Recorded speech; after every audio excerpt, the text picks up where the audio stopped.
rivers and creeks like this, especially this time of year, all the way throughout the summer. Oh, get back.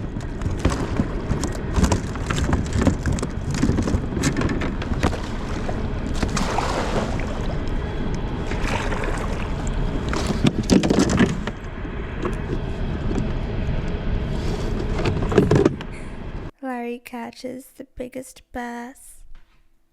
In my world, I feel like I'm always kind of floating a fine line between dangerous and kind of pushing the edge, pushing the envelope. This isn't something crazy, super dangerous, but it's always something that I've kind of feared. Doing a solo creek float, I always try to be like safe as possible whenever I go out. No, I don't always wear my PFD when I'm supposed to, but like I wear it when it's cold. I wear it, you know, I think I take pretty calculated risk in my mind. Creek floats have always scared me because one, you just never know, you know, you slip and fall, hit your head on a rock, you twist your ankle dragging a kayak, something like that. Anything can happen. It can happen walking down a pond bank, but the water and like risk always have kind of been like a scary thing for me. So today we're gonna kind of face that fear, but also do it as safe as possible. I'm doing my first solo creek float today. This is a stretch that I haven't been on. It should be like a 2 to 3 hour float. I'm not super concerned about the float. It's just getting out and doing it alone. I've always done them with somebody just for that very reason, and it's definitely the safest thing to do. But I've always wanted to do this. I'm tired. I drive by it every day. When I get there, y'all probably, a lot of y'all, if you're local to Alabama, probably know where it is, and I just want to try it. All right, here we go. We're all ready. Got all the important stuff in the truck, or all the fishing stuff in the truck, everything else in the kayak. And let's try to find a smooth way down. Hey, here we go. There we go. There we go. Oh, yeah.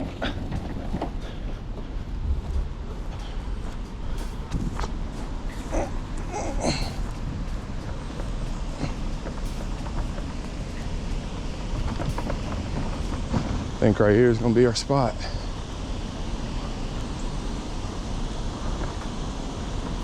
The water's super clear, so that's gonna be a good thing for us, hopefully.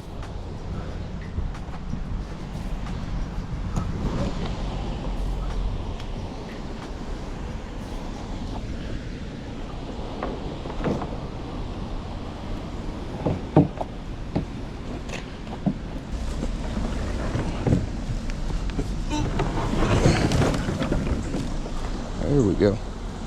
Let's go ahead and get our feet wet. See, that's not too bad. Yeah. It's cold, but it's not like frigid. All right. All right, guys, here we go. Mile 0. I don't even know how long this is mile-wise. See, we're gonna go ahead and kind of paddle down a little bit. I know a lot of this is pretty shallow, so I think it'd be worth it just to kind of go ahead and get down the river a good little ways before we start trying to fish pretty heavy. And the cool thing is we're just going down and coming back up today, so we don't have to worry about trying to paddle back up through all of this. Man, this is so beautiful.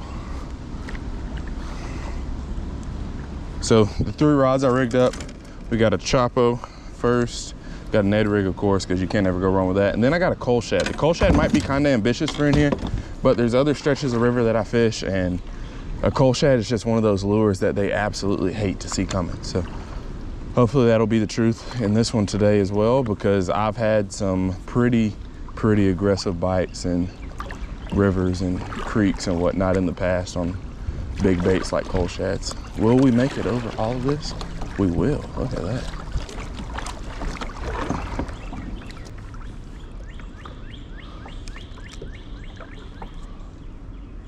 Fun little path to start. Like I said, I feel like this is going to be one of those spots, the farther we go down, the better it's going to get, just because I know this place probably gets a lot of pressure. And there's a lot of big fish in it. I've seen a whole bunch of big gar. Sometimes I'll walk down here. When I got my 100,000 subscriber plaque, this is actually where I came and filmed that little short video. But first time in it on a kayak, so. I know for a fact there's going to be some big fish to be caught. It's just a matter of putting our lure in the right place and sneaking up on them. But I think we have a beautiful day. This is the highest I've ever fished out here. Sometimes, or a lot of times, you can probably see the bottom And like you guys might be able to see, we're only in about a foot of water, but sometimes this is exposed over here. So I think the water level should be good for good fishing today. We'll just have to kind of, like I said, pick our spots. So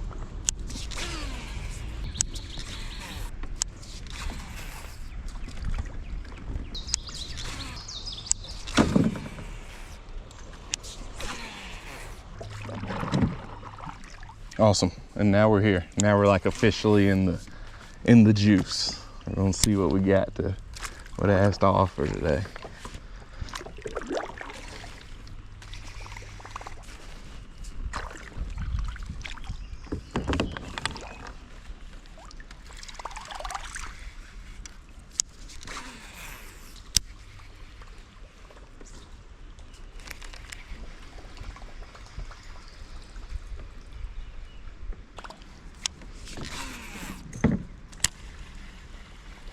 There, ooh, one came up and tried it.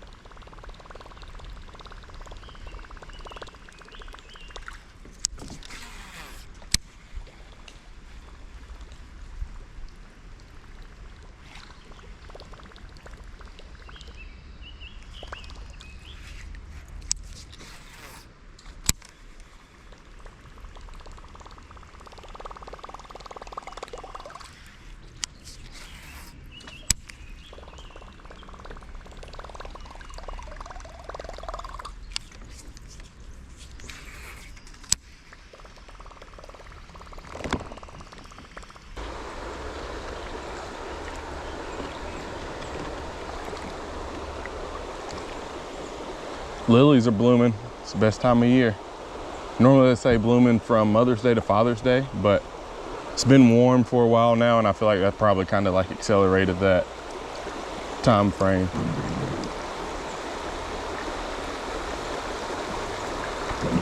It would be so awesome not to have to drag it all today.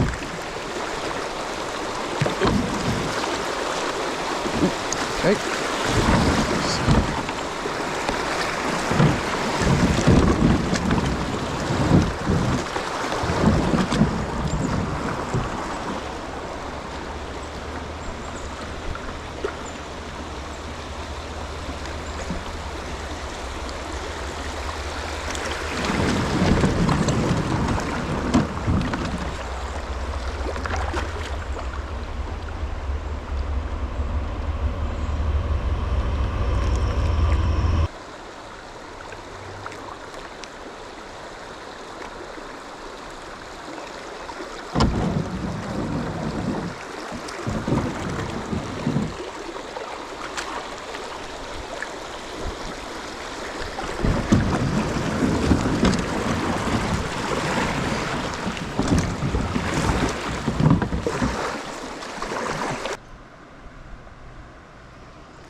All right, we've had a couple blow ups so far. Nothing stuck yet, but I think we've had one that's for sure a bass, and then those first couple that we were getting were probably, if I had to guess, probably bluegill, because they were like pecking at it. But they were good. They were probably like green sunfish or something. That's one thing about these creeks. The bluegill and green sunfish in here can still be pretty ferocious. They're living in the same current. They have the same predators as the bass and all the other species. So, you know, it's not like a little small pond bluegill there. They can be mean too.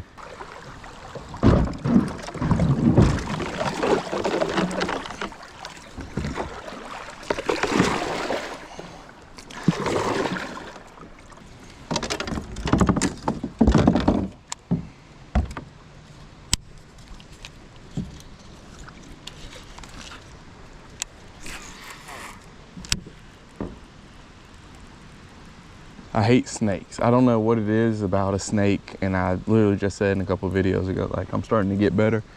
I don't know what it is. I think that's my main fear with like doing stuff like this. I can't stand a snake. And I know 9 times out of 10, or probably 9.5 times out of 10, they're not gonna mess with you. They're not even gonna move when they see you pass. But I don't like them. I don't. And especially like in some of these areas where I can't just go over to it and kill it. The Lord's hand of protection over me out here, so I just don't have to encounter one up close.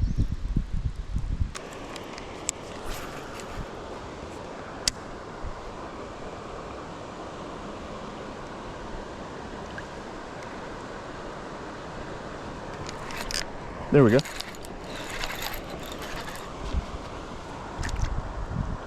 It's a carp. I hooked him in the side of the head. It's the second carp I've hooked this year. It's like he's not really fighting like a bass. Kind of let me pull him up until he got up here. Whoa, there it is. Yeah, I just want my lure back. I don't even really want to touch you, man. I promise I'm just gonna send you right back to where you came from. Oh, he broke me off. Hey. I was trying to hold out on throwing the Ned rig, and we get bit on the first cast. I'm like, huh, that's pretty good. I guess the first pop, there must have been a pile of them down there.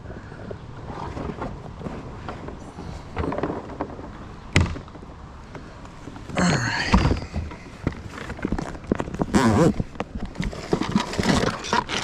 Just go ahead and take my heads out and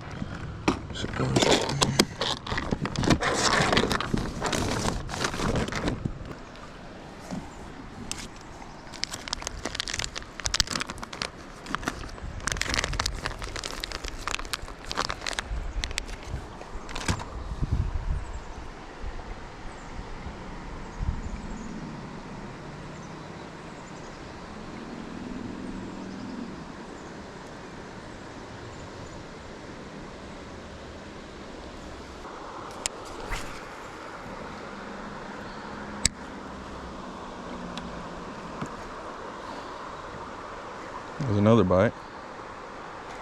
It's like a bluegill.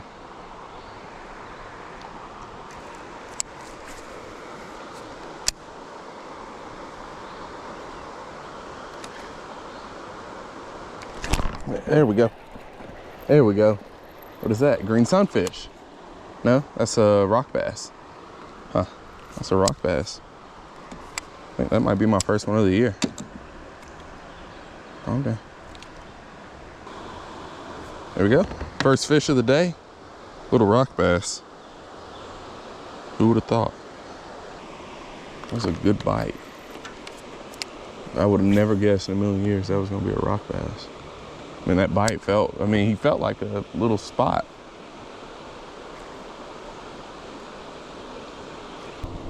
There, ooh, that was a bass. I saw him. Man, we're getting bites. Just not landing them.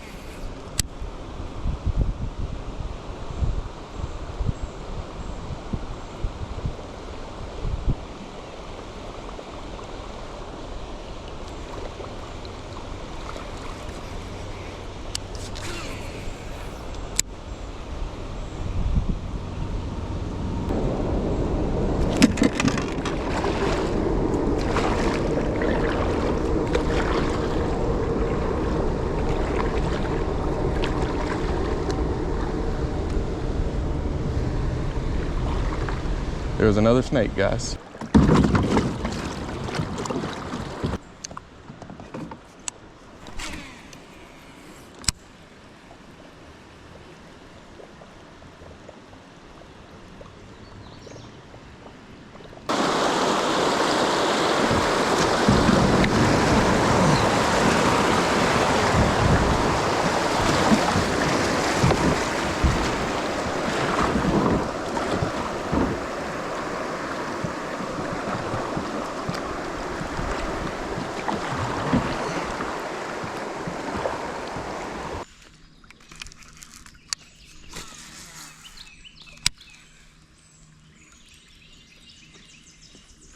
There we go. There's one. There's one. There we go. First one on the coal shad, baby. First bass. Not a bad one either. There we go. Ooh, that's not a bad one at all.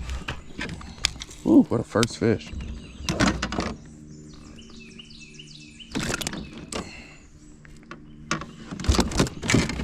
Check that spot out, boys. What a first one. It took us long enough. I passed one like really nice one. I was like, it's just a matter of time. So if we can get over our fear of snakes today and start getting into these, or this will help with our fear of snakes. Maybe this thing will like eat a snake. That'll make me feel good. See ya. Awesome. What a good fish. It's been so long without a bite, and that's my first one. It kind of took me a minute to like, okay, you gotta fight it now. Because the cool thing about throwing these cold shads too in this water, you can see the bites a lot of the time. So when you can see the bite, a lot of times it's kind of like I have like that, you know, initial like, oh, there's a fish, oh, we got it, you got it. Then you feel them, and then it's like a lot of times, sometimes you'll pull away from them. So it's almost like you got to give them a second to eat it. It's almost like a topwater lure in a sense. Oh, look at that, I'm all tangled up.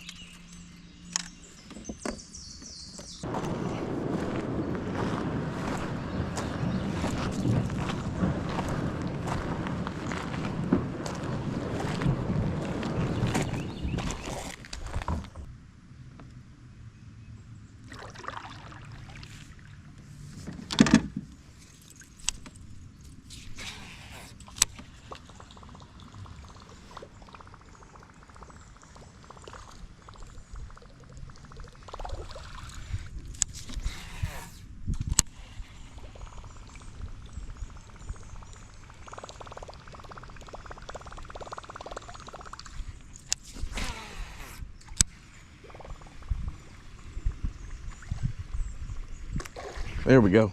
Oh, it came off. Need to check the hooks on here. That was a bass.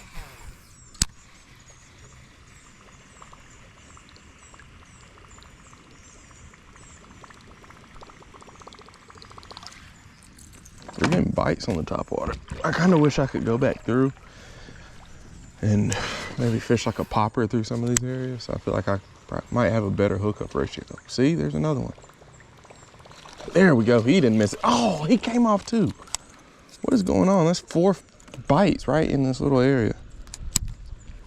I know these hooks are sharp. I haven't even thrown this one yet.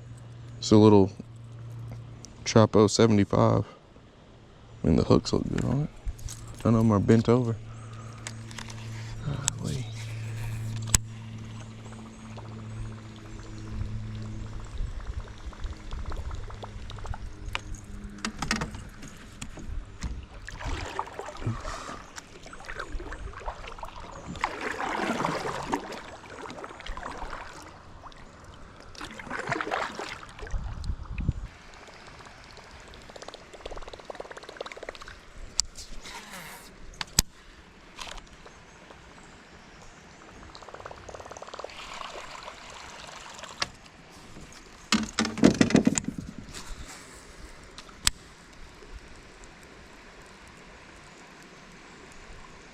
Oh, there's one under it.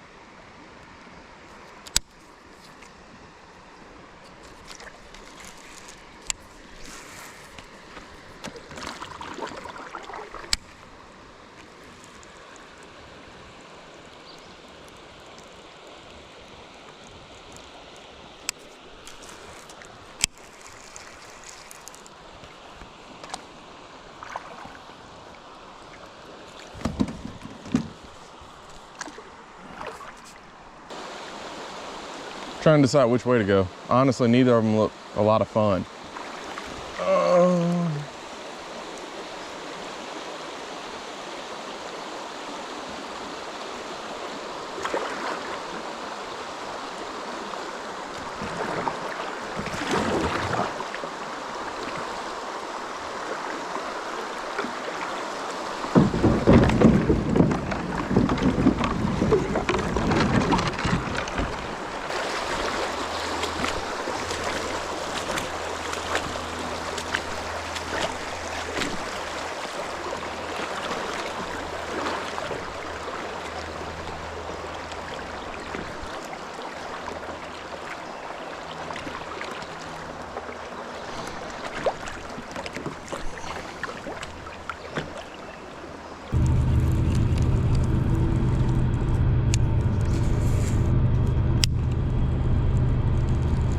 There we go.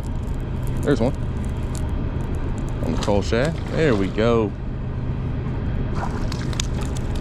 If they just don't come up and try to hit it and kill it on the cold shad, I feel like we have a lot better hookup ratio. Like, this is one of those lures that kills in rivers and creeks, just because one, they don't see it. Everybody picks up a jig and see a lot of worms. Granted, these places don't get fished a whole bunch, but like this is really where I feel like these excel, is rivers and creeks like this, especially this time of year, all the way throughout the summer. Oh, get back.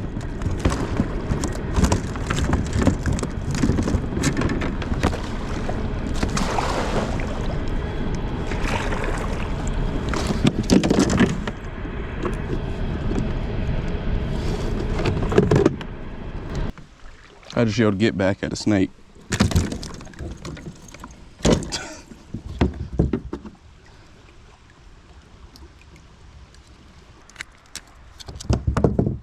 All right, boys, there's number 2. Good one.